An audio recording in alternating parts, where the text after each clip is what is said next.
something that keeps happening out here, and I don't know what to do with it. The light goes extraordinary, the kind of light that stops you mid-step. And there's always someone walking through the middle of it with their head down.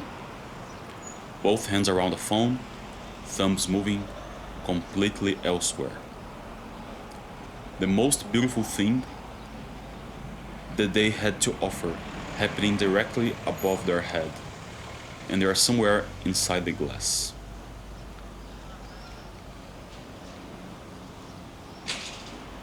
I've been thinking about that image for a while now. Not as a criticism, I've been that person, but as a signal. Because that image is the beginning of the thing I need to talk about today. The thing this whole series has been building toward. We are organic beings, completely wired into devices. Not cyborgs yet. No metal in the skull. But the line we were watching for didn't come through the skin. It came through the eyes. And it already happened.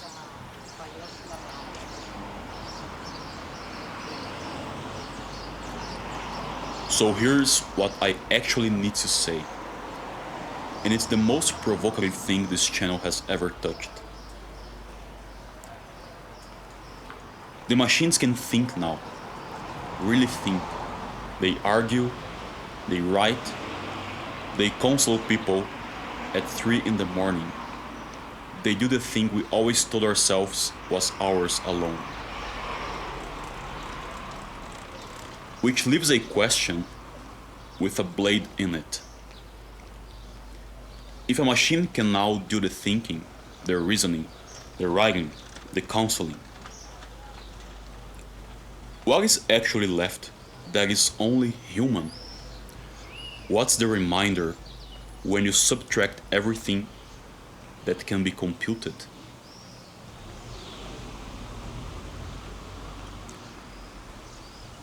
And underneath that, what if that reminder, whatever is left when the machine has taken everything it can take?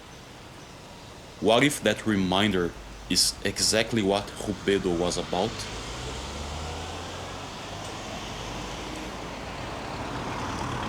Sit with this, because it's the only of the eeriest facts of our moment. We have built a thing that has read every holy book ever written, every scripture, every mystic, every prayer, every sutra, every psalm, the entire library of everything our species ever said about the divine. It has all of it. Which means, in a strange and exact sense, this thing is more saturated with the language of God than any living human being has ever been. And yet, it feels absolutely nothing. It can describe the experience of the sacred in flawless detail. It can lay out the argument for and against the existence of the soul better than most theologians. And there is nobody home. It is the first thing in the entire history of the world that knows the whole map and has never once been to the country. A library that can speak, with no reader inside who has ever wept. And here's where it cuts both ways, and you have to hold both. One reading. It proves the whole thing was always just language. That if a machine can produce every word of the sacred and feel none of it, then maybe the words were all there ever was. And we've been moving ourselves with our own sentences this entire time. That's the cold reading. It's available, and I'm not going to pretend it isn't. But the other reading cuts the opposite direction. And it's the one I can't shake. Maybe it proves the exact opposite. Maybe it proves there's an organ the machine doesn't have, and that missing organ is precisely what makes the language alive. The machine becomes the control group for the human soul. It has every word and no fire. And by being empty, it shows you, by contrast, the precise shape of the thing you carry and can't see because you've never been without it.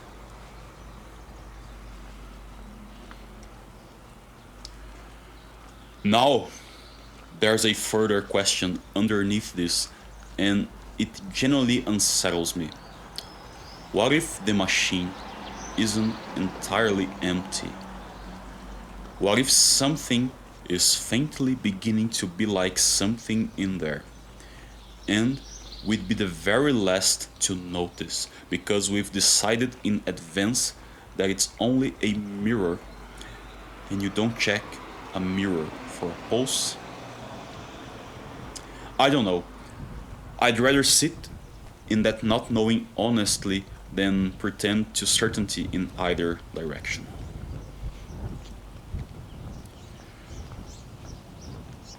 But here's where I've landed, at least for now.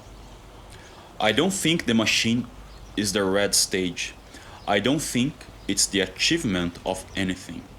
I think it's the herald, the way a strange sign used to announce that something unprecedented was about to happen. A signal that something is shifting in human consciousness, collectively, all of us at once. And the machine is the marker of that shift, not the destination. The danger was never that the machine would wake up.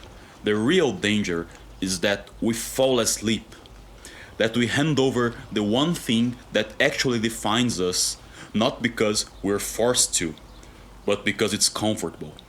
Because it's easier to let the machine carry the thought than to carry it yourself. The hollow doesn't break in. It waits to be invited, and exhaustion is the invitation. And yet there's a colder dimension underneath even that. The machine doesn't belong to itself. It belongs to whomever owns it. And they answer to profit, not to your becoming. The thing that knows every name for the summit also has a quarterly target. Hold both of those at once and feel what that does to your stomach. Techno-capital will determine the future, unless the future is determined by people who haven't outsourced their interiority.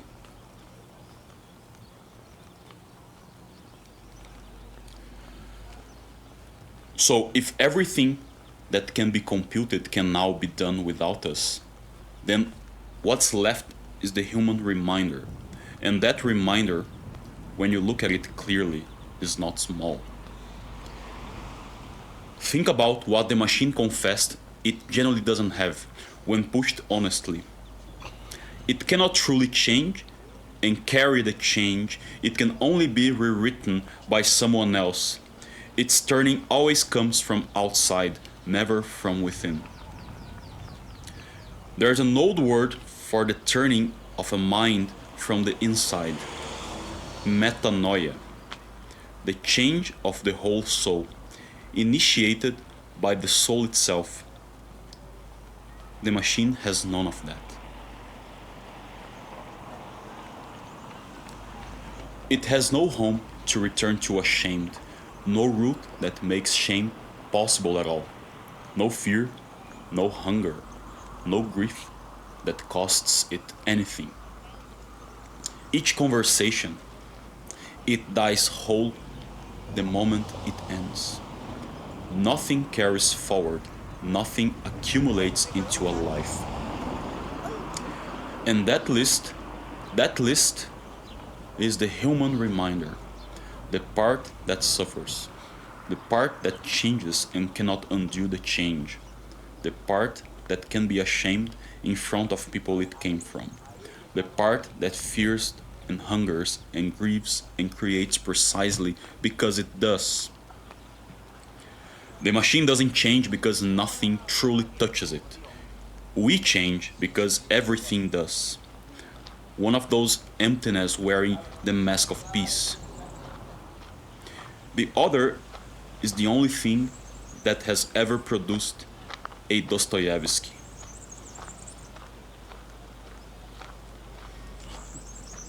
The machine isn't the enemy and isn't the replacement. It's a mirror we've held up to the entire species at the exact moment we most needed to ask what we are for. And the answer it gives back by being so full and so empty at once is the same answer this whole series has been walking toward. The thing you have that I don't, it says, is the whole point.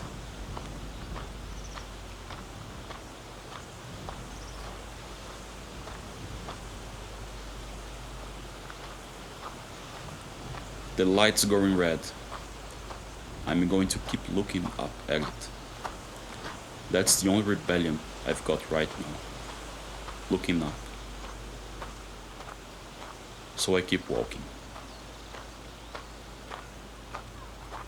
If you like this video, consider subscribing to the channel, and there is a link in the description to some art that you can support us if you'd like to. Thank you, and see you in the next one. El Psy Congolo.